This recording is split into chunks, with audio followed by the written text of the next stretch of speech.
श्री गणेशाय नमः। वीणा पुस्तकधारिण्यै नमः। ज्योतिष मीमांसा यूट्यूब चैनल में आप सभी का स्वागत है। आज का विषय है बच्चों के अध्ययन के ऊपर। यदि आपका बच्चा पढ़ने में कमजोर है, पढ़ रहा है परंतु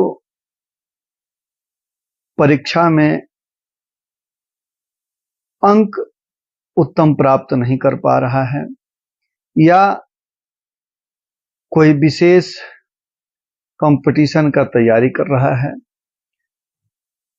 और वह सफल नहीं हो पा रहा है, तो किन कारणों से वह असफल हो रहा है और क्या करें जिससे बच्चों के पढ़ाई में प्रगति हो और आने वाली बाधाएं जो हैं उनका निवारण हो।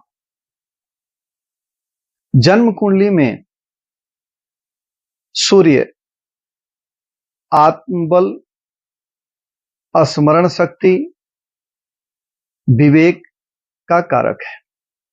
बुध बुद्धि, तर्क शक्ति, वाणी का कारक है।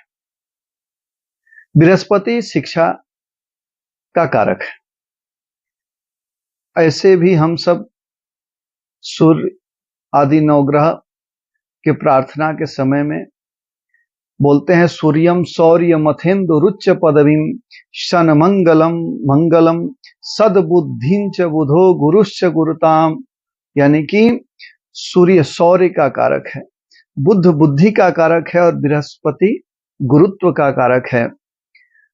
तो यदि बच्चे के जन्म कुंडली में सूर्य कमजोर होगा तो उसके आत्मबल पर, उसके विवेक पे, उसके मस्तिष्क पर प्रभाव पड़ेगा। बुद्ध यदि जन्म कुंडली में कमजोर होगा तो उसके बुद्धि और तर्क शक्ति, वाणी में भी प्रभाव पड़ेगा। यदि बृहस्पति कमजोर हो, पंचमेश कमजोर हो, तो उसके शिक्षा में बाधाएं उत्पन्न होंगी। बच्चा मेहनत करेगा परंतु उत्तम अंक उसे प्राप्त नहीं होंगे, वह उत्तीर्ण नहीं होगा।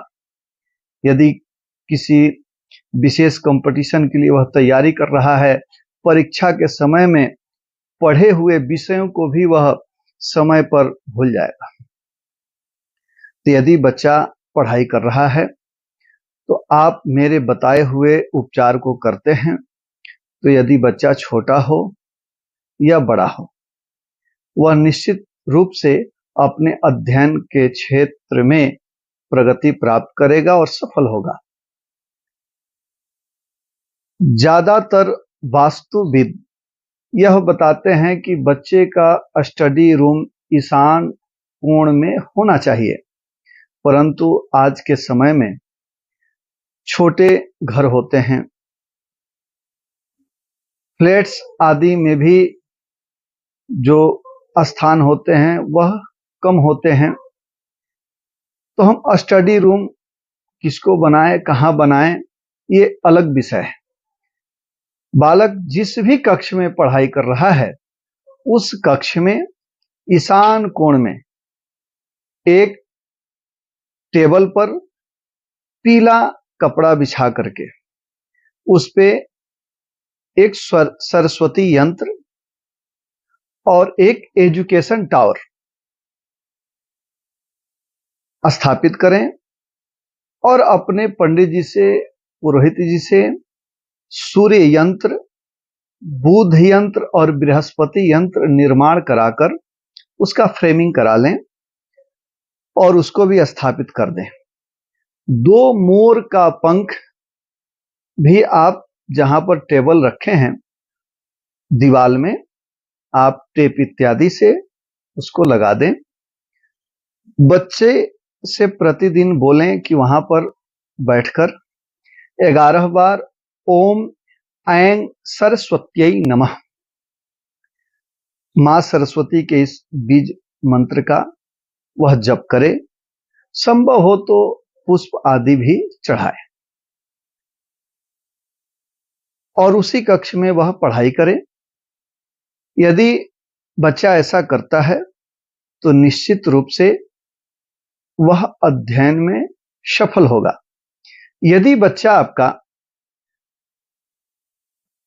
आपके बातों को नहीं मानता, वह बदमाशी कर रहा है, वह अपने हिसाब से कार्य कर रहा है, या आप अच्छे अच्छे कोचिंग भी कराए हैं परंतु वह संगत में पढ़ करके पढ़ाई के तरफ नहीं अन्य क्षेत्रों में वह अपने बुद्धि विवेक को लगाए हुए है, तो इस स्थिति में आपको यह समझना चाहिए कि आपके बच्चे के जन्म कुंडली में राहु का प्रभाव है, यानी कि बच्चे के जन्म कुंडली में राहु की महादशा चल रही है या योगिनी महादशा में भ्रामरी की महादशा चल रही है, या पंचमेश पर राहु का प्रभाव। राहु के प्रभाव के कारण बच्चे अत्यधिक बदमाशी करते हैं, माता पिता का बात नहीं मानते, माता पिता से झूठ भी बोलते हैं और गलत संगत में भी पड़ जाते हैं। इस स्थिति में आप ज्योतिषीय परामर्श लेकर राहु का जप करा के दशांश हवन दुर्वा और घी से करावें। हमारी वीडियो आपको अच्छी लगती है तो आप वीडियो को सब्सक्राइब, लाइक करें, कमेंट करें, बेल आइकन दबाना न भूलें। आप सभी का जीवन मंगलमय हो। जय श्री राधे, जय श्री कृष्ण।